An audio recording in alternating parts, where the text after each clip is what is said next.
Salmo 19 diz o seguinte: os céus proclamam a glória de Deus e o firmamento anuncia as obras das suas mãos.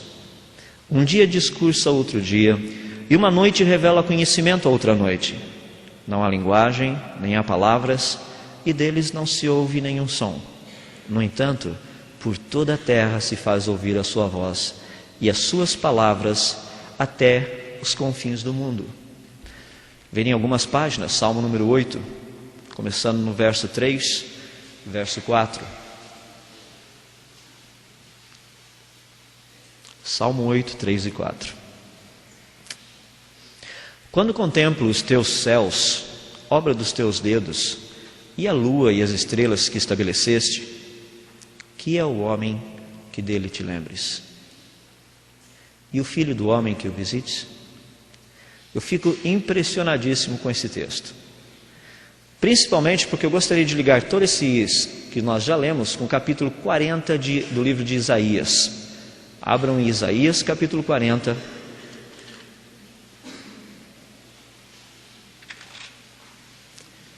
Eu gostaria de ler versos 25 e 26. Deus chega através do profeta Isaías, falando para o povo, e faz a seguinte pergunta: a quem, pois, me comparareis? Diz o santo. Comparareis de que jeito? Para que eu lhe seja igual? E é interessantíssima a resposta que Deus dá através do profeta. Ele diz o seguinte: levantai ao alto os olhos e vede, quem criou estas coisas? Aquele que faz sair o seu exército de estrelas, todas bem contadas, as quais ele chama pelo nome, por ser ele grande em força e forte em poder, nem uma só vem a faltar. A questão toda do universo é uma coisa muito interessante, porque eu brinco com o pessoal, mas nós precisamos conhecer um pouquinho das propostas. Eu já dei ontem, falando para vocês a respeito do criacionismo, eu dei algumas ideias. A proposta criacionista de como o universo surgiu, mais ou menos esta: ele apareceu, foi criado do ex nihilo, significa do nada. Ele foi criado completo e funcional, não haveria necessidade de melhoria com o passar do tempo. Ele foi criado também recentemente, inclusive a proposta de alguns milhares de anos. Ele foi criado com uma idade aparente. E uma coisa que é interessante para a gente é que as duas últimas eu não mencionei ontem, mas eu gostaria de mencionar hoje. Primeiro, que o universo está envelhecendo. A segunda é que toda essa questão de desenho, propósito, a própria complexidade demonstram o quê? A necessidade de um Criador. Eu brinco com o pessoal, mas para mim é um negócio interessante. Eu saio por aí às vezes, dando palestras em universidades, então eu pego o meu relógio, eu falo assim: olha, esse relógio foi feito no Japão. Eu não conheço quem o fez, mas que seria extremamente interessante pensar que o relógio foi produto de uma explosão dentro de uma fábrica. Seria. Já imaginou o meu relógio resultado de uma explosão de uma fábrica japonesa? Você dá risada? O universo é extremamente mais complexo e dizem que foi resultado de uma explosão, chamado Big Bang. Então a gente precisa parar e refletir um pouquinho. Quando você olha para o céu, o que você vê? Eu brinco com o pessoal que o povo de São Paulo vê tudo isso, né? É um negócio assim fantástico. A cidade de São Paulo, esse texto de Isaías, o pessoal fala: até eu conto as estrelinhas que tem no céu. Não tem nenhum problema. Ah, mas vamos fazer alguma coisinha. Vamos apagar as luzes da cidade de São Paulo. Aí muda um pouquinho de figura. Eu gostaria de fazer o seguinte: apagar as luzes e tirar a poluição. Agora eu quero ver você contar as estrelinhas. Mudamos um pouquinho de conversa. Mas isso é o que nós vemos a olho nu. Imagina se eu lhe desse um telescópiozinho um pouquinho possante, você veria isso. Essa é a galáxia M31, a galáxia de Andrômeda, a galáxia mais próxima da gente. Esse negocinho ali tem só cerca de 150 bilhões de estrelas. A nossa galáxia, que não é lá muito grande coisa também, tem 200 bilhões. Conta cada uma delas. Dá um nome. endereço e posicionamento no céu. Muda um pouquinho de figura, não muda? Só algumas curiosidades para a gente. Daqui não dá para a gente ver porque o sol se põe atrás das montanhas, então seria difícil a gente ver. Então eu peguei uma data um pouquinho antes. Quem mora em São Paulo ainda daria para ver. Por exemplo, está quase igual. O planeta Saturno não dá mais para ver porque a hora que o sol se põe, o planeta Saturno já se pôs também. Mas tem uma estrelinha no céu, aquela ali em cima, chamada Júpiter. Só para você ter uma ideia, esse é o planeta Júpiter. Nós utilizamos um pouco do mapeamento da JPL dos Estados Unidos para produzir em 3D o que seria uma viagem passando assim tangencial ao planeta Júpiter.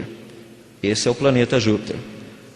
Um negócio bem grande, fantástico. Apenas um dos planetas do sistema solar.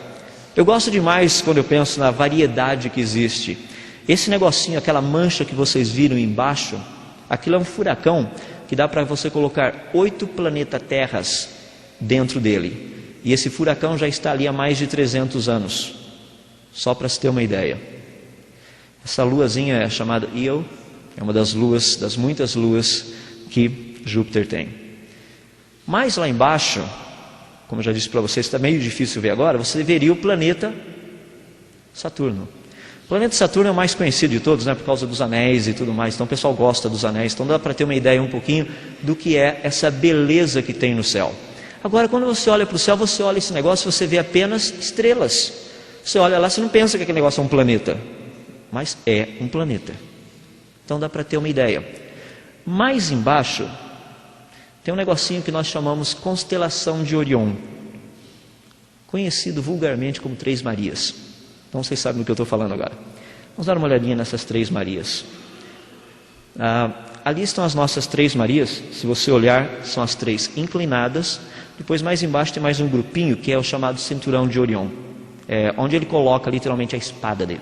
Então, para você ter uma ideia, essas são as imagens que vocês veriam com um telescópio um pouquinho melhor. Vamos dar uma olhada mais de perto. Isso é o céu. É isso que a gente vê com um telescópio de Hubble ou com um Keck ou coisas desse tipo. Isso aqui, para vocês terem uma ideia, aquele ponto branco no meio é a estrelinha das Três Marias, a que fica mais embaixo. Se você tiver um bom telescópio e puder olhar, é isso que você estaria vendo atrás dela. Na outra, aquele cinturãozinho que fica descido, isso é o que você veria. Você tem 3 estrelinhas. Entre as duas de baixo aparece um tipo de um borrão branco. Esse borrão branco é esse negócio aí. Então o universo é uma coisa muito interessante. É muito fantástico. A gente gosta de estudar e ver esse negócio que está lá em cima. Porque na verdade, os céus manifestam a glória de Deus. É algo fascinante. O universo tem sido estudado já, os céus têm sido estudados há muito tempo pelos grandes cientistas da humanidade. Esse daí é um monumento muito grande que existe na Inglaterra, de Stonehenge. Stonehenge é um lugar fantástico porque o pessoal sabia certinho os 2 dias principais que tem no ano. São os dias do equinócio, que são literalmente dias iguais, noite e dia. E os dias do solstício, você tem um no verão e tem um no inverno. O solstício de verão é que tem o dia mais comprido do ano, o solstício de inverno que tem o mais curtinho do ano. O pessoal do Stonehenge. Os egípcios também pensavam muito nessa questão aí. Para você ter uma ideia, as 3 pirâmides, Khafre, Quéops e Miquerinos, elas estão alinhadas exatamente com o posicionamento das Três Marias. A mesma proporção de distância que você vê no céu é a distância dessas pirâmides. Inclusive, se você olhar as Três Marias, você perceberia que tem 2 nesse sentido e a última está um pouquinho caída. As 3 pirâmides da mesma forma. 2 estão certinhos, a outra está um pouquinho deslocada para o lado esquerdo. Do mesmo jeito que a gente vê as Três Marias. Os maias, no caso, os incas, os astecas, todos eles estudavam muito os céus. Enquanto a gente está brincando de cruzadas por aí, os caras estavam mapeando o céu. Um negócio meio interessante para quem estuda história. Eles chegaram ao ponto de desenvolver calendários tão precisos quanto o que nós temos hoje. Na Idade Média, por exemplo, o pessoal usava esse negócio esquisito aqui do lado, chamado astrolabe, que é para o pessoal ter uma ideia do tamanho, onde é que fica, etc. Coisa e tal. Você quer achar um planeta no céu, você procuraria por ali. Daí entramos na época dos telescópios. Quando a gente pensa em telescópio, você está habituado a ver um telescópio. Isso aqui é o telescópio de Galileu Galilei, aquele ali da ponta. Você fala, nossa, é igual a luneta do meu avô. Não, a luneta do seu avô é muito melhor do que a dele. Você fala, esse outro é o telescópio refratário de Newton, você olha e fala, nossa vida, isso daí parece um negócio de um latão. E é realmente. Mas é com isso que esses homens começaram a estudar um pouquinho mais dos céus. Hoje nós trabalhamos com um equipamento um pouco mais sofisticado. Telescópio de Hubble, por exemplo. O telescópio de Hubble é mais ou menos o tamanho de um ônibus. Está a cerca de mais ou menos uns 600 quilômetros de altitude. Ele faz uma órbita a cada 5 horas e 45 minutos em volta da Terra. É uma máquina fantástica, é quase que do outro mundo. Por que é quase do outro mundo? Se a Terra fosse plana e eu pudesse colocar o telescópio de Hubble, por exemplo, em cima da cidade de São Paulo, a pergunta é, o que eu conseguiria ver então no mundo? Uma das possibilidades é que você teria a condição de ver 2 vagalumes a 15 centímetros de distância um do outro. Você fala, nossa, que legal, 15 centímetros de distância um do outro? A pergunta é, aonde estariam os 2 vagalumes? Porque eu consigo ver 2 vagalumes bem pertinho também. Mas aonde estariam os 2? Em cima da cidade de Jerusalém. Então você coloca o telescópio de Hubble em cima da cidade de São Paulo, você vê 2 vagalumes voando em cima da cidade de Jerusalém a 15 centímetros de distância um do outro. Dá para ver muita coisa? Dá. Deixa eu dar um outro exemplo para você. Se a Terra fosse plana e nós colocássemos o telescópio de Hubble aqui, você poderia ler qualquer banca de revista que tivesse na cidade de Nova York, você colocaria e poderia ver os jornais pendurados lá de fora. Você não precisaria nem entrar na internet, é só pegar o telescópio, dar uma olhadinha, você veria exatamente a notícia. Essa é a capacidade de visão do telescópio de Hubble. Eu fico assim impressionado com a sabedoria e com a inteligência que Deus deu ao homem, para que a gente pudesse estudar um pouquinho das coisas dele. O Observatório W. Keck fica no Havaí. Eu brinco com o pessoal, a parte dos físicos é horrível. Eu recomendo realmente ninguém a se tornar um físico, porque eles te mandam fazer pesquisa no Havaí, nas Bahamas, na Austrália, assim, são lugares horríveis da gente fazer pesquisa. Eu sei que é com grande relutância que a gente aceita os convites para pesquisa nesses lugares. A gente realmente demora assim, 1/1000 de segundo para falar sim. Então a gente está pronto para ir. Esse daí, por exemplo, o Keck, fica no Havaí, numa montanha chamada Mauna Kea, cerca de 4.200 metros de altura. Ele possui 2 torres equivalentes a um prédio de 11 andares. Ali dentro tem 2 telescópios, pesando cerca de 700 toneladas, exatamente iguais. Você fala, mas por que construíram 2 iguais? Porque você precisa de 2 olhos para ver as coisas certinhas. Um bom telescópio teria que ter 2 telescópios também, um observatório, desculpa. E ali dá para você ter uma ideia, inclusive na foto de baixo, essa aqui do canto, se você vê um negocinho, parece que tem alguém desse jeito dentro de uma bolinha pequenininha ali dentro. Aquilo é um ser humano, está dentro do telescópio, só para ter uma ideia do tamanho do negócio. A técnica que é utilizada nesse telescópio eu acho fantástica. Estou dando um pouco de material para vocês, só para vocês entenderem. Quando alguém fala, o telescópio lá de Hubble, aquele negócio que está em volta da Terra. Negócio não, fale com respeito, aquilo é um telescópio. Negócio é o que a gente tentou fazer hoje à tarde no campo de futebol. Tá? Aquilo é telescópio que está lá em cima. Quer dizer, eu estou referindo à minha parte. Tem bons jogadores lá, então não quero comprometer todo mundo. Mas você pega, por exemplo, esse telescópio, ele é muito interessante. Por exemplo, vidro, ninguém fica assustado, mas vidro é líquido. Vidro não é um sólido, vidro é líquido. Você fala, agora eu quero ver. Mas é líquido, tem uma viscosidade, uma densidade muito alta. Tanto é que quando a gente precisa medir, saber a idade de uma fazenda, de uma casa muito antiga, sabe o que você faz? Você tira um vidro da janela, você mede a espessura em cima e mede a espessura embaixo e a altura. Sabendo o tipo de vidro, você sabe há quanto tempo aquele vidro foi colocado naquela janela. Porque o vidro vai escoando lentamente, vai escoando até ele chegar aqui embaixo. Vai ficando fininho em cima e grosso embaixo. Isso é um problema para o telescópio. Por quê? O nosso grande telescópio, ele está pertinho do Equador. A Terra gira. A Terra gira mais ou menos 1.700 km por hora. Você fala, nós estamos parados? Parados coisa nenhuma.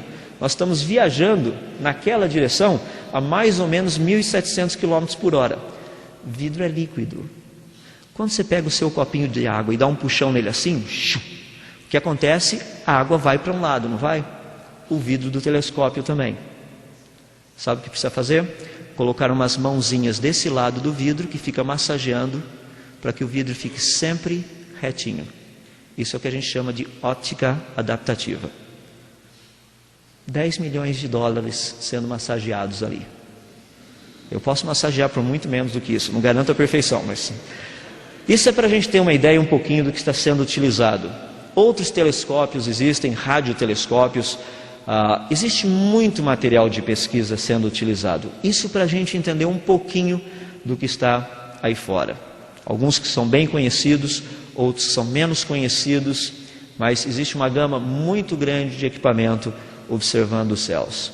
Isso para a gente ter um pequeno conhecimento do que está aí fora. Para a gente poder entender. No passado, as pessoas achavam que a Terra era o centro do universo, a Lua girava em volta, o Sol, as estrelas, os planetas, todos eles giravam em volta. Essa é a cosmologia antiga que nós temos. Daí aparece um homem chamado Tycho Brahe. Tycho Brahe, literalmente, ele deu uma ideia, estudou muito os céus e tudo mais. Ele falou, acho que não é bem assim. Parece que os planetas e tudo mais giram em torno do Sol.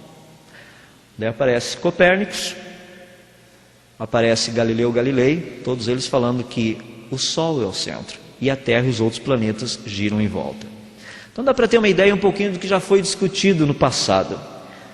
Mas quando a gente pensa a respeito do céu, o que se sabe hoje e o que se estuda hoje? Aí tem um trabalho que é mais interessante para a gente. O céu é muito grande, por ser muito grande, a gente precisa pegar um sistema de dimensão aí, de unidades, que dê para a gente entender um pouquinho melhor. Deixa eu dar um exemplo para vocês. Eu moro na cidade de Limeira, fica mais ou menos 310 quilômetros da onde nós estamos. Fica aproximadamente 310 mil metros também desse local, e cerca de aproximadamente 310 milhões de milímetros da onde nós estamos hoje. Agora, imagina eu tentar usar milímetro para dar distância desse tamanho. Tem um pessoal que veio da Bahia, tem gente que veio lá de Fortaleza, vocês viajaram anos-luz, milímetros, para chegar até aqui mais ou menos. Foi muito longe, é muito milímetro para ser percorrido. Então no céu nós fazemos a mesma coisa quando nós estudamos o universo. Nós usamos, por exemplo, umas medidas que são um pouquinho mais simples. Uma unidade astronômica, a distância média entre a Terra e o Sol, 150 milhões de quilômetros, coisa básica, logo ali. Você pega, por exemplo, um ano-luz, 9,5 trilhões de quilômetros, também coisa básica. Esse é o tipo de unidades que a gente usa. Só para vocês terem uma ideia, o sistema solar, que nós já estamos tão habituados, que é um sistema não mais de 9 planetas, mas de 10, já existe um novo planetinha descoberto no sistema solar, chamado Quasar, fica só 6,4 bilhões de quilômetros do Sol. Ele foi descoberto no dia 7 de outubro do ano passado. O nome é muito fácil de guardar, muita gente já sabe, tem dado palestras por aí, e você só pergunta para a pessoa do lado, qual ar que você respira? E daí você vai lembrar qual ar é o nome do planeta. Tá? Então, qual ar que você respira? Ali tem uma comparação entre o tamanho de Quasar, a Lua e a Terra. Só para você ter uma ideia, a distância entre o Sol e Quasar, 6,4 bilhões de quilômetros, isso seria aproximadamente 7/10 de 1/1000 de um ano-luz. A estrelinha mais perto está a 4 anos-luz da gente. Agora, o que significa esse número? Se você fosse do Sol até Quasar, com Spielberg, numa das suas naves interestelares, viajando a 300 mil quilômetros por segundo, ou seja, você teria condição de ir daqui até a Lua com essa espaçonave em um segundo, um pouquinho mais de um segundo. Você daria 6,5 voltas em volta do planeta em um segundo. Você iria do Sol até Quasar em 5 horas e 55 minutos. Só que isso só existe em Hollywood, só no filminho. Então a gente teria que ir, por exemplo, de ônibus espacial. Ônibus espacial dá para ir. Se você fosse sem parar para percorrer essa distância, seriam aproximadamente 29 anos viajando a 25 mil quilômetros por hora. Imagina, agora não dá mais porque o Concorde saiu de voo, mas imagina que fosse possível percorrer essa distância num Concorde, nada mais, nada menos do que 2.200 quilômetros por hora. 332 anos para você fazer isso.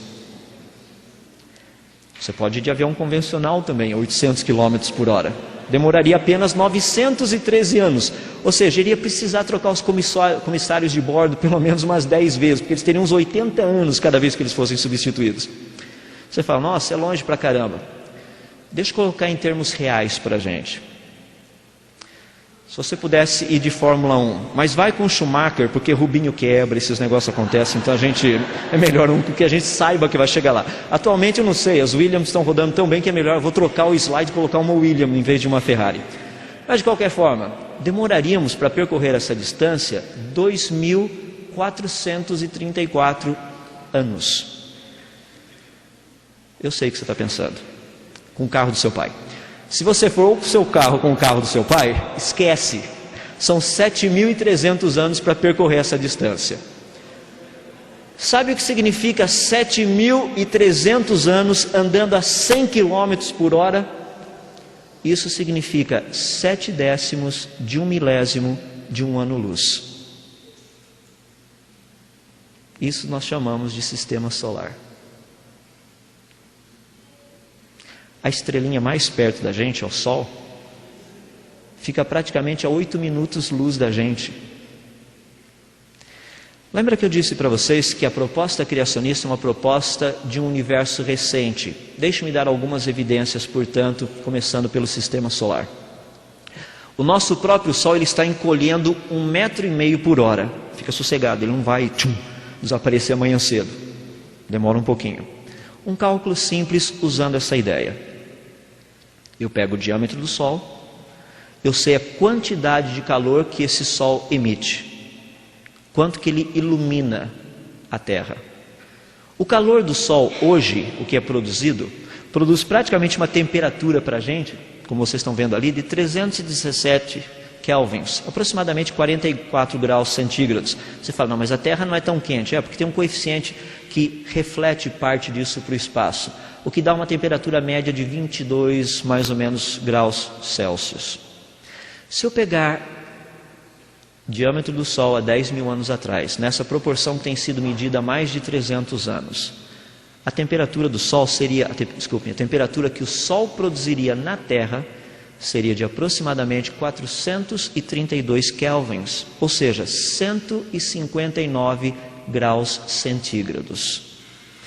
Me explica como vida existiria na Terra, eu vou usar o mesmo coeficiente de dispersão que nós temos hoje, como vida sobreviveria no planeta Terra há 10.000 anos atrás a 137 graus centígrados.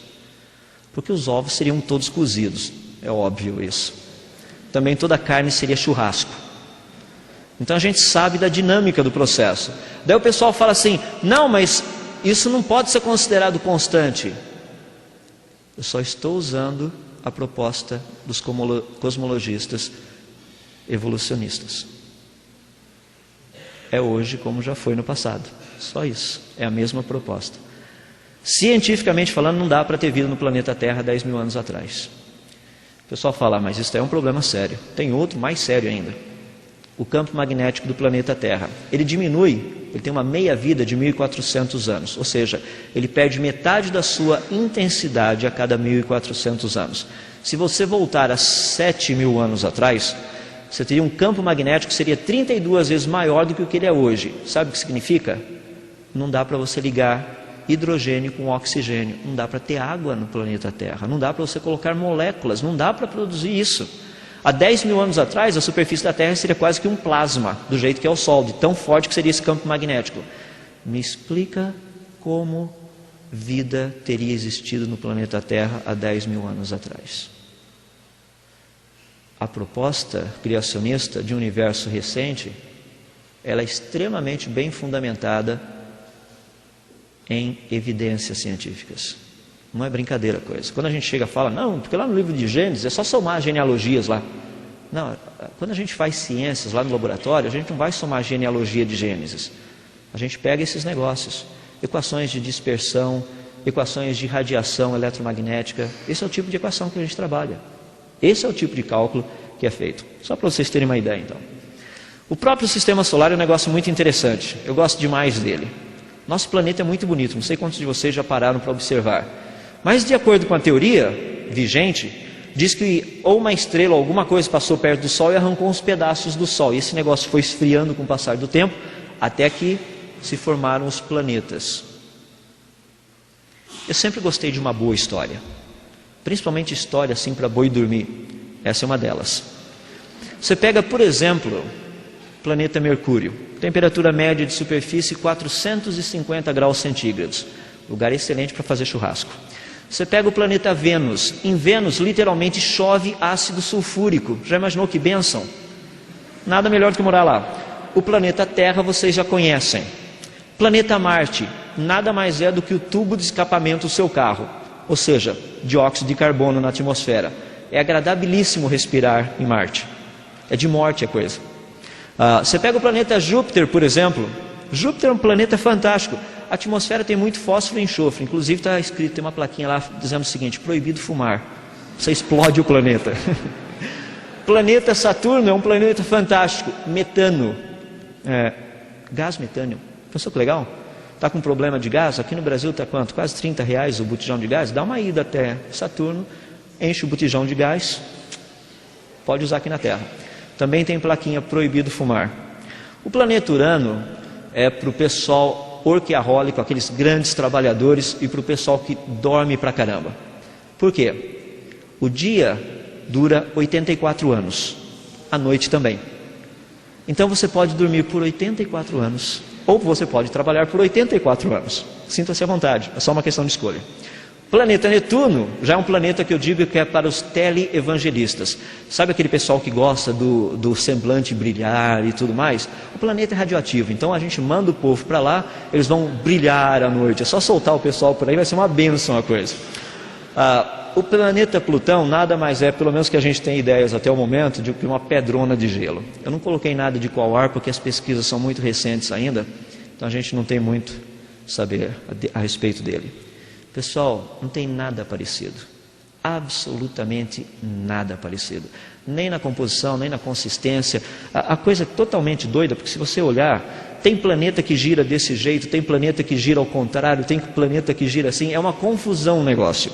Sem contar as luas. Se você estiver planejando passar sua lua de mel, por exemplo, em Júpiter, toma cuidado para não ter a primeira briga do casal. Você chega lá tão romântico para sua esposa, então fala assim: não é bonito ver o pôr da lua? Ela fala: sim, querido, mas aquela está nascendo. As outras se puseram lá, essa gira no sentido contrário. Era só ter estudado no cursinho um pouquinho mais. Lembra que eu falava para você parar de me beijar? Ficava lá, não prestava atenção. Esse tipo de coisa. É uma grande variedade. Grande variedade. Hoje, que nós conhecemos um pouquinho melhor o sistema solar, pouquinho, não muito, um pouquinho melhor. Toda essa teoria de que tudo veio de um negócio que foi arrancado lá do Sol e tudo mais, já foi por água abaixo. Porque a consistência, a estrutura, não mostra para isso. Diga-se de passagem, 3 planetas que têm sido muito estudados: o nosso, Vênus e Marte. Nada parecido. Apenas o diâmetro da Terra e o de Marte são parecidos. O dia da Terra e o dia de Marte são parecidos. Tudo isso. Questão da Lua, a idade da Lua, poeirinha que cai na Lua, tem sido medido também. Estou mostrando apenas algumas coisas que mostram um universo que foi criado. Ele não evoluiu. Se a Lua tivesse evoluído por conta própria, a poeira que cai na Lua hoje teria quase 2 metros de poeira na Lua, dado seus 3,5 bilhões de anos, que é o que é dado por aí pelo pessoal. A Lua tem mais ou menos uns 2 centímetros nos piores lugares de poeira. Isso significa que a Lua não tem mais do que 100 mil anos. Nós estamos tratando de um universo extremamente recente. Já mencionei das luas, tem luas que giram em todos os sentidos e tudo mais. Queria falar um pouquinho a respeito do universo, a idade do universo e o tamanho dele. Eu gostaria de mencionar isso por causa do texto que eu li para vocês. A questão própria do universo, do tamanho do universo. Alfa Centauri é a estrela, é uma binária, são as estrelinhas mais perto na gente, Alfa e Próxima Centauri. Cerca de aproximadamente 4,3 anos-luz. Aquela pequenininha, aquela brilhante no meio que tem uma setinha em cima. O que eu queria fazer com vocês é o seguinte: vamos dar um pequeno passeio, só para a gente ter uma ideia do tamanho dessa coisa. Eu vou pegar o Sol no centro e vou cada vez fazer um tipo de um círculo, ou uma esfera, para ver quantas estrelas eu consigo colocar. Eu vou cada vez aumentando mais o tamanho dessa minha esfera. Eu vou começar com uma esferinha desse jeito, que tem 12 anos-luz e meio de raio. Eu colocaria 33 estrelas. Aumentei para 250 anos-luz. Caberiam 250 mil estrelas. Agora, 5 mil anos-luz de raio. dá para eu colocar 300 milhões de estrelas ali dentro. Aqueles negócios brancos que vocês estão vendo são os braços da nossa galáxia. Se você sair lá fora e estiver com tudo apagado, você vai ver um tipo de uma mancha branca no céu, mais ou menos nessa direção. Aquilo ali não é uma nuvem, é que tem tanta estrela que parece uma nuvem no céu. Esse é o braço no qual nós moramos, o braço de Orion. 5.000 anos-luz, 300 milhões de estrelas. Se a gente pudesse abrir agora para 50.000 anos-luz de raio, criasse esse negócio imenso, daria para colocar nossa galáxia inteirinha ali dentro. 200 bilhões de estrelas. Daria para colocar umas galáxias anãs também ali do lado. Ou seja, num raio imensamente grande agora, de 500.000 anos-luz, você teria uma galáxia, 9 galáxias anãs e praticamente um pouquinho mais de 200 bilhões de estrelas. Quando eu falo de galáxia anã, uma galáxia anã são aquelas que têm milhões de estrelas, é coisa pequena. Galáxia de verdade tem bilhões de estrelas, tá? Agora um raio de 5 milhões de anos-luz. Você fala, nossa, isso é grande. Não, não é grande não. Só dá para colocar 3 galáxias ali dentro, umas 36 galáxias anãs, que são as mais próximas da gente, e uns 700 bilhões de estrelas. Num raio de 100 milhões de anos-luz agora, você fala, nossa, isso é grande. Não, mas não é tão grande assim ainda, tem muito mais. Dá para crescer um pouquinho. Você pegaria aquilo que nós chamamos do grupo de Virgo.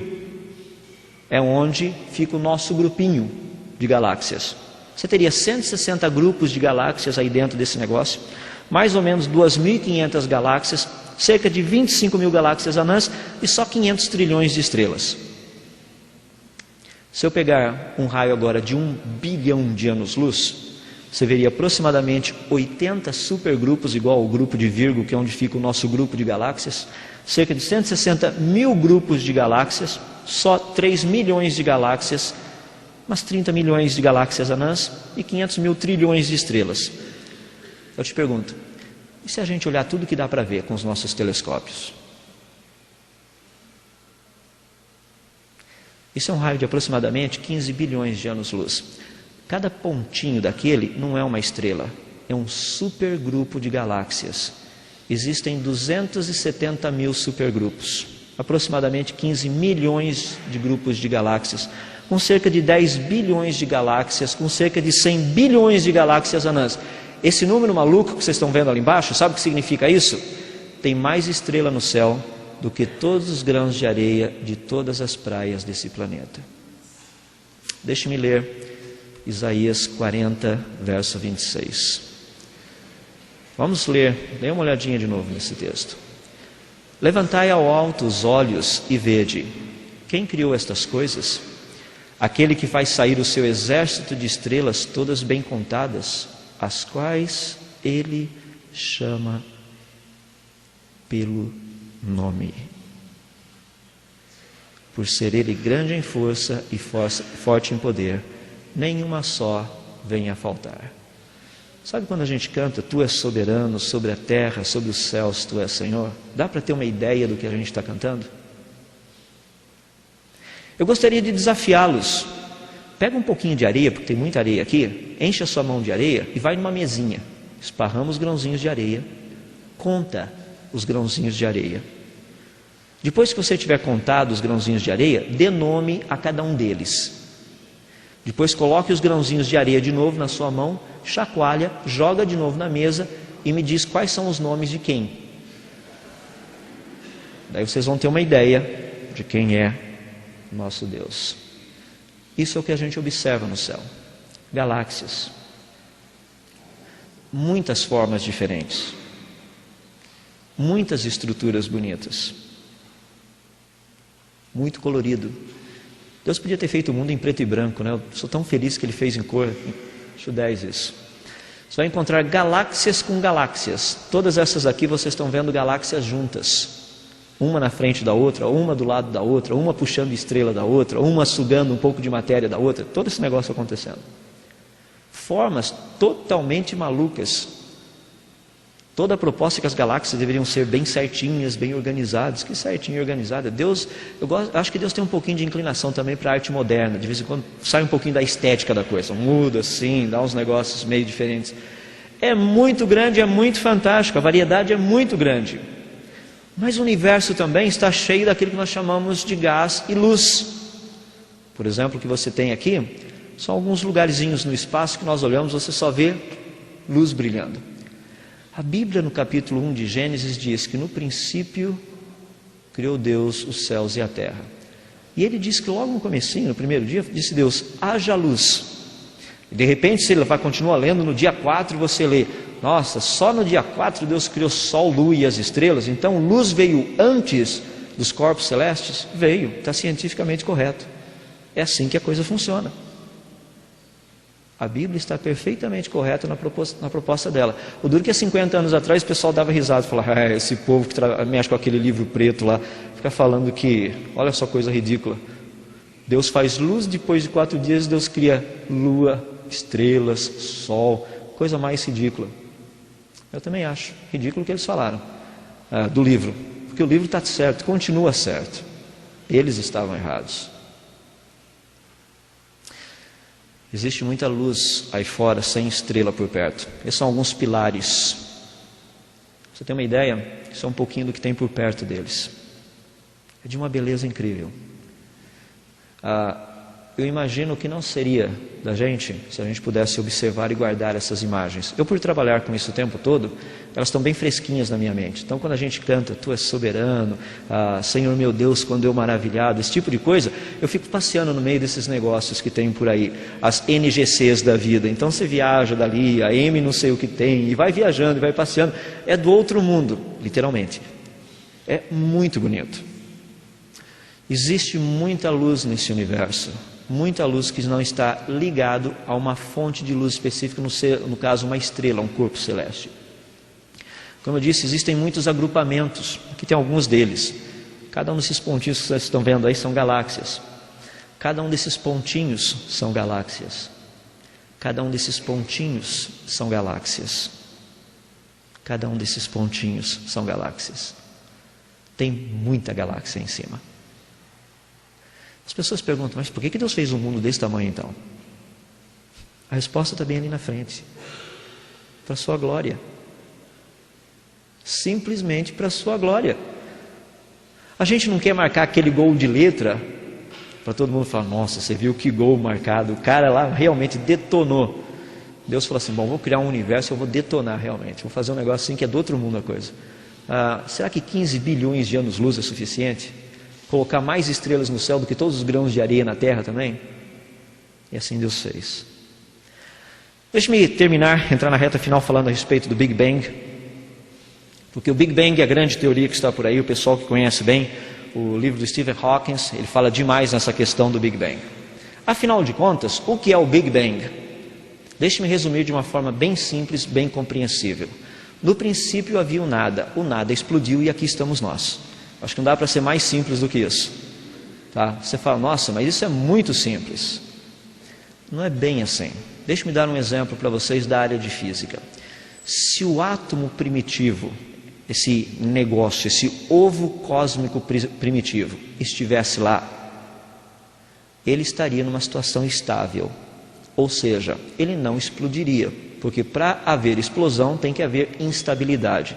A pergunta é, o que aconteceu para que houvesse instabilidade?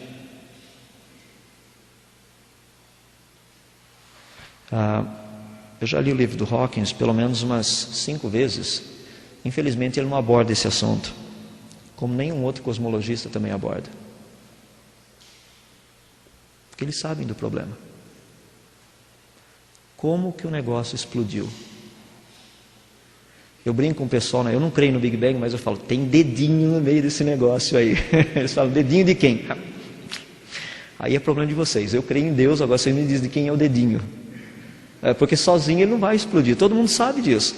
A gente tem uma bomba atômica, ótimo, nós temos uma bomba atômica. O que a gente precisa fazer para ela explodir? Apertar o botão. Sem apertar o botão você tem uma bomba atômica. Você pode usar, por exemplo, como uma prateleira, você pode colocar uma mesa em cima, você pode fazer o que você quiser com a bomba atômica. Você fala, nossa, mas é perigoso. Enquanto ela estiver ali sem apertar o botãozinho, ela não vai fazer nada. Essa é a grande ideia do Big Bang. Mas o Big Bang tem 3 colunas. Deixa-me dar rapidamente todas elas. A primeira delas é que eles dizem que o universo está se expandindo. A segunda delas fala a respeito da quantidade de elementos que tem no universo. E a terceira fala da radiação de fundo. São 3 propostas. Todas as 3 propostas, elas vêm com embasamento. Baseado nessas propostas, quando eu digo embasamento, é de evidências. Você fala, mas se eles têm evidências, que evidências vocês têm, criacionistas, a respeito disso? Eu vou mostrar algumas. Por exemplo, o Hawkins, no livro dele, se você pegar na página 78, tem esse gráfico mostrando o que aconteceu. É interessante que se você observar logo no comecinho, você vai perceber leis da física desconhecidas. O que significa isso? Eu gostaria que vocês crescem. Na linguagem científica é isso. Creiam que no princípio haviam leis da física desconhecidas. Mas quais eram essas leis? A resposta está ali, são desconhecidas, ninguém sabe que lei é essa. Entende? É óbvio a coisa. Ou seja, como então eu posso chegar e fazer uma proposta de leis desconhecidas? Estou pedindo para que pessoas creiam naquilo que eu estou propondo. Primeira coluna, a questão do avermelhado que a gente vê nas galáxias. A interpretação evolucionista é que as galáxias estão se distanciando uma das outras, que o universo está se expandindo. Sabe um negócio fantástico? Eu fiz um levantamento com o pessoal da JPL não faz muito tempo, porque eles fizeram um levantamento, eu peguei toda a informação e comecei a colocar os negócios, os números. Porque lembra, é igual a questão do chimpanzé, né? O pessoal fala só um pedaço e não mostra o resto. Então fui olhar, procurei a lista inteirinha e tudo mais. Você sabia que 98% das galáxias estão se afastando da gente? Eu passei um e-mail para um amigo meu e falei assim, parece até que nós somos o centro do universo. Ou então nós estamos muito perto de onde o Big Bang explodiu. Porque se todos estão se afastando da gente, é porque a gente está muito perto do centro, se não no centro. Me mandaram um e-mail de volta falando assim, essa é uma conjectura muito interessante que você está fazendo. Eu falei, não é conjectura, coisa nenhuma, 98% diz o quê? Se 98% das galáxias estão indo em distâncias, se afastando da gente, só tem 2% que está vindo na nossa direção, o que isso significa? Que nós somos o centro da coisa. Mas ninguém gosta de falar muito nisso. A questão é que existem outras interpretações para essa mudança do vermelho, que é o que é chamado mudança espectrográfica para o vermelho. Tem outras interpretações, coloquei algumas delas. Por exemplo, se está mudando para o vermelho, existe uma perda de energia. Se existe perda de energia, para onde está indo essa energia? Um outro negócio que é interessante é que as galáxias parece que gostam de viajar em velocidades relativamente uniformes. Por exemplo, a galáxia não viaja a 13,7 anos-luz por segundo. Ela gosta de viajar em distâncias específicas, mas isso é o que a gente encontra no espectro atômico. Então tem outras interpretações. A questão da abundância de elementos, isso daí para mim é um dos negócios mais caóticos que existe, sendo bem sincero. Por quê? Um universo extremamente antigo teria feito com que as galáxias já tivessem se dissolvido praticamente. Então o que acontece? Você vê uma estrutura de uma galáxia. Você fala assim, a galáxia teria dissolvido? O que você quer dizer com isso? As galáxias estão rodando. À medida que elas rodam, as estrelas vão se afastando do centro. Elas vão se esparramando. Daqui a pouco você tem galáxia esparramada, quer dizer, estrela esparramada para tudo quanto é lugar. Como que as galáxias ainda estão juntinhas depois de 12 bilhões de anos-luz? Daí entra a questão do buraco negro, da matéria exótica, ou da matéria negra. Precisa ter tudo isso para o universo ainda estar junto, estar todo ele como um pacote. Você sabia que se o universo tiver só 10 mil anos, não haveria necessidade nem de buraco negro, nem de matéria exótica, nem nada? A quantidade de hélio, de hidrogênio no espaço produzido pela queima de estrelas e tudo mais está exatamente dentro dos parâmetros. O problema é que para um universo de bilhões de anos, daí realmente não tem jeito. Existem evidências? Existem. Muitas evidências. Isso aqui é um pouquinho daquilo que o pessoal da NASA tem feito. Isso aqui é o WMAP, está mapeando a radiação de fundo que tem no espaço. Fala, mas o que o pessoal está olhando? Temperatura. Porque quando você olha na temperatura do espaço, você vai lá dentro, o pessoal diz, no princípio tinha essas pequenas diferenças de temperatura. Dessas pequenas diferenças aí é o resultado que lá no passado as primeiras estrelas foram se formando, foram se juntando, formaram as primeiras protogaláxias essas protogaláxias amadureceram formando as galáxias. Então, quando eu olho no espaço, eu vejo essa temperatura de fundo lá atrás, é como se eu pudesse ver uma história do universo. Só um exemplo. A gente faz um culto da fogueira aqui, faz um maior incêndio aí o negócio, uma mega fogueira. No outro dia de manhã cedo, você vai lá perto da onde foi a fogueira, você percebe que ainda tem um calorzinho lá. Isso é a ideia da radiação de fundo. Já teve uma mega fogueira no passado, ou seja, uma grande explosão, muito calor foi liberado. Quanto tempo demorou para esfriar? A resposta é 13,7 bilhões de anos. Ah, mas tem um outro probleminha. E se Deus criou o mundo totalmente com temperatura no espaço sideral zero, com toda essa quantidade de estrelas aí fora, quanto tempo demoraria para o universo ter os 3 kelvins também? Sabe quanto tempo demoraria para aquecer um universo? Até os 3 kelvins? No máximo 12.000 anos. A grande pergunta é, a temperatura do universo está diminuindo ou aumentando? Se estiver diminuindo, realmente houve uma grande explosão e se estiver aumentando? Nós só medimos um ponto. Mais uns 100 anos a gente vai ter essa resposta. Então, um pouquinho do que é o Big Bang. Só para a gente terminar então. Falei para vocês a respeito, até o momento, que o sistema solar é recente. A gente tem provas científicas disso. Que seria impossível ter vida no planeta Terra há 10.000 anos atrás. Que o universo como um todo é possível nós darmos uma datação de apenas alguns milhares de anos. É possível fisicamente falando, cientificamente falando. Estou usando todas as equações normais que a gente está habituado na área de física, tá? Mas eu gostaria de tratar a questão a respeito da idade aparente. Será que Deus realmente fez o mundo com idade aparente? Só para a gente pensar um pouquinho, deixa eu dar algumas ideias para vocês. Como é que você sabe, com certeza, que o mundo não foi criado há 5 minutos atrás por Deus e já deu para você toda a memória que você tinha vivido todos esses anos da sua vida, já tinha ido na escola, trabalhado, crescido e todos esses negócios?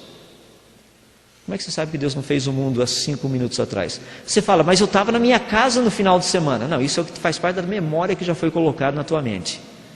Você fala, isso é Matrix. Ok. Vocês estão prontos? Meu nome é Nil. Eu vim aqui para ajudá-los. Só dá uma desplugadinha aqui atrás, você está pronto agora para trabalhar. Parece brincadeira isso? Mas a proposta é muito interessante. O que nós vemos no espaço hoje, com estudos do Hubble, tem mostrado algo fascinante, que foi uma grande surpresa para os cosmologistas, não para os cosmologistas criacionistas. Nós temos brigado já faz mais de 20 anos que o universo foi criado com uma idade aparente. 20 anos que a gente está brigando, a gente já crê há mais de 200 anos, pelo menos. Sabe o que é interessante? Um exemplo. Você pega a galáxia M31. A M31 está pertinho da gente. Só 2,2 milhões de anos-luz. Você fala, mas 2,2 milhões de anos-luz? Não demorou 2,2 milhões de anos para a luz chegar até aqui? Espera aí, vamos por etapa. As galáxias distantes estão a cerca de mais ou menos 12 bilhões de anos-luz da gente. Quanto tempo demorou para a luz sair da M31 e chegar até a gente? Essa mais pertinha. 2 milhões de anos-luz. Quanto tempo demorou para a luz viajar dessas galáxias a 12 bilhões de anos-luz da gente? 12 bilhões de anos-luz. Então o que acontece? Vamos ter uma ideia. No dia de hoje, nascem 2 filhinhos de amigos meus. Um que mora em Limeira e o outro que mora em Hong Kong. Cada um deles tira uma foto do filhinho. E eles vão me mandar uma foto. A foto foi tirada no mesmo dia. Tá? Daí os 2 caras mandam, só que os caras vêm a pé entregar a foto. Então eles vêm até Limeira, eles vão estar lá em Limeira mesmo. Quando eu chegar lá em Limeira, ele anda alguns quarteirões e me entrega a foto. Daí eu olho aquela foto e falo, que legal, é o seu filho, olha só que maravilha e tudo mais. Todo feliz, satisfeito, etc, coisa e tal. Fala assim, não, mas essa foto não é recente. Ele falou, acabei de tirar. Não, você tirou há quanto tempo atrás? Faz umas 3 horas mais ou menos. Porque demorou para ele tirar a foto, trazer a foto até onde eu estava. Então a foto não é tão recente, estou vendo como ele era antes, umas 3 horas atrás. No mesmo dia, por outro lado, chega uma foto desse nenezinho do meu amigo lá de Hong Kong. O cara veio a pé também. Ele demorou cerca de mais ou menos uns 8 anos para chegar até aqui. Então quando eu olho a foto, falo, nossa, que foto bonita do seu filhinho. Eu falo assim, pois é, olha só. Eu falo, nossa, deve ser uma maravilha. Mas eu estou olhando aquela foto como ele era há 8 anos atrás. Demorou 8 anos para a luz chegar. Hoje, se eu pudesse olhar para ele, eu iria ver o quê? Um menininho recém-nascido? Não, eu ia ver um moleque de 8 anos. O que os evolucionistas cosmologistas haviam proposto é o seguinte: quando eu olhasse no universo, se eu olhasse para uma galáxia bem pertinho, você iria ver uma galáxia madura. Se eu olhasse lá longe no universo, eu iria ver uma galáxia bebê. Porque demora muito tempo para a luz chegar aqui. O problema é que não foi isso que os caras encontraram. Isso é o que eles encontraram. Galáxias aqui perto são maduras, galáxias lá do outro lado do universo também são maduras. Deixa eu dar um exemplo para vocês, só para a gente poder pensar. 4 estrelinhas, 4 planetas em volta delas. Essas são as distâncias. Bota o teu cérebro para pensar um pouquinho. Um planetinha está a 4 dias-luz, o outro a 8 e o outro a 12. Vou fazer uma experiência com vocês. Vou pegar os meus amigos que moram nesses planetas, os ETs da vida. Cada um deles vai plantar uma plantinha. Em 15 dias a plantinha vai crescer. Eu só vou andar meio rápido aqui, porque senão vocês vão virar uns fósseis aqui olhando a minha plantinha crescer. Então ela está crescendo. Dia 3, 7, 8, 9, 10 e a plantinha vai crescendo. De repente, no dia 15, eu estou com todas as plantas, elas cresceram exatamente no mesmo tempo, na mesma velocidade em todas essas estrelinhas. Vamos fazer uma experiência? Agora eu pego, dou uma olhadinha na minha plantinha ali no meu laboratório. Como é que eu vejo a minha plantinha? No dia 16, a plantinha crescida. Agora eu vou pegar o meu telescópio e vou olhar para o planeta que está a 4 dias-luz do planeta Terra. Eu veria a plantinha como ela é há 4 dias atrás. Eu teria que vê-la desse jeito. Agora eu vou pegar o meu telescópio e olhar para aquele planeta que está a 12 dias-luz, a 8 dias-luz, desculpem. Eu veria a plantinha como ela era há 8 dias atrás. Agora eu vou olhar para aquele outro planeta que tem as plantinhas que estão crescidas, igual a minha aqui, só que ainda vai demorar 12 dias para a luz chegar até mim. Eu estou vendo essas plantinhas como elas eram há 12 dias atrás. Isso foi o que a NASA descobriu. Falou assim, como é possível que as galáxias lá longe sejam tão maduras quanto as daqui de perto? Sabem quais são as 2 explicações possíveis? Eu sei que ninguém gosta muito disso, mas as 2 possíveis são as seguintes. Ou a velocidade da luz não é constante, ou o universo foi criado pronto com a luz chegando em todas as direções.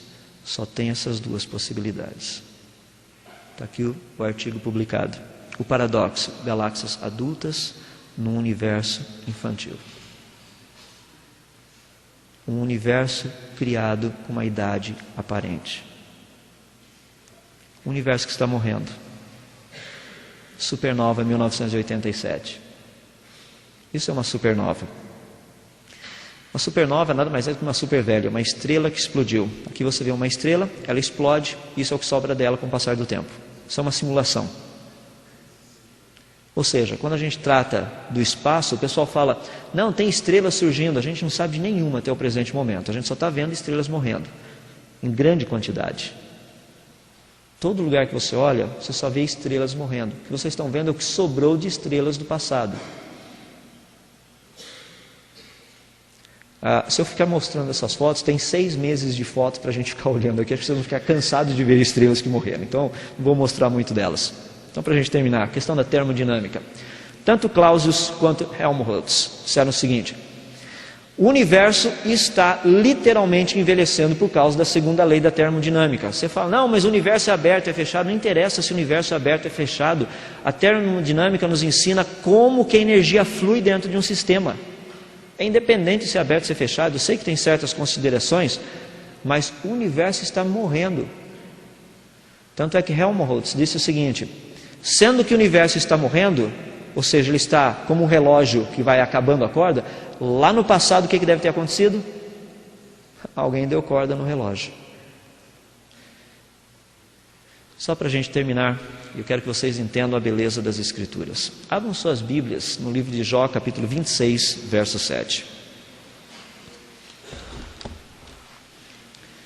Jó 26, verso 7.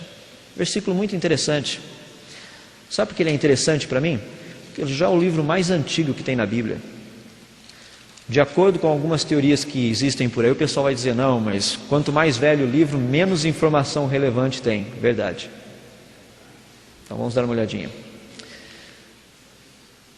Jó, capítulo 26, verso 7, diz o seguinte: Ele estende o norte sobre o vazio e faz pairar a terra sobre o nada.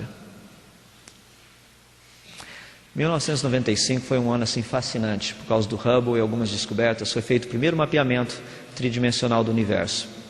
E nós descobrimos que o nosso norte sideral tem um vazio, contrário à proposta da teoria da cosmologia atual. Era para ter galáxias em todos os lugares. No norte não tem. Outro negócio interessante, a lei da gravidade. Faz 500 anos quase que a gente trabalha com ela, para ser mais preciso 300, que a Terra paira. Jó falou sobre isso. Simplesmente ela paira. Esse livro continua tão bom cientificamente falando quanto a boa ciência de hoje. Gostaria de terminar dizendo as palavras de Newton. Ele disse o seguinte: ciência não existe para provar a Bíblia existe para orientar a ciência. Isaac Newton, eu acho que ele sabe o que ele estava falando. Sem dúvida, os céus declaram a glória de Deus.